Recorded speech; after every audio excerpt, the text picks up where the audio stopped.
The word haram in Hebrew, to annihilate, is a term of extreme destruction of physical property and human life and animal life. So it's pretty much annihilation of all living things and all infrastructure. The Lord directs this on 3 different occasions. This is one of them. Jericho, Ai, and Hazor are the 3 cities that are directed. And I don't know that I can reconstruct everything. I've written a book called the Baker Bible Book, Maps, Charts, and Timelines. And in there I have a chart on this topic where I lay out the particulars. So I'll try to reconstruct some of that for you. First of all, I would observe that this is not the general approach to all living spaces as Joshua enters the land. In other words, this extreme form of treatment of a living place is not the norm, it is the exception, and again, only 3 locations that are identified.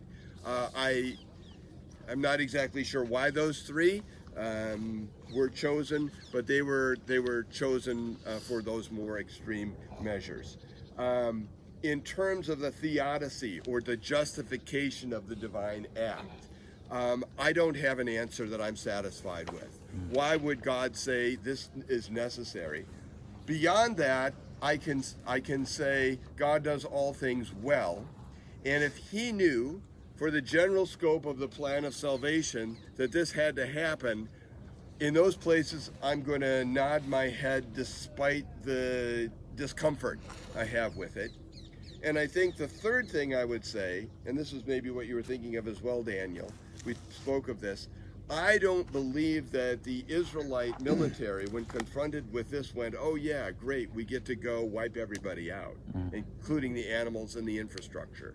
I don't think that this was a faith, a huge step of faith to follow that sort of extreme direction, distasteful to us at almost every level. And again, we come back to the theodicy. Well, how in the world can you have a just God who approaches it in this way? He is manipulating the space so that it can do what it needed to do, and that is provide salvation. And He did not eliminate all the people from this space, or all of the animals, or all of the infrastructure. And as we will see today, it became a challenge, and we've seen before that this answer to the question, who is God, and just became a real challenge for God's people of the past. And so in that case we go, well, there have been more of this to make sure that the plan of salvation didn't have all the bumps along the road that it did. At some point I leave unsatisfied, maybe you do too.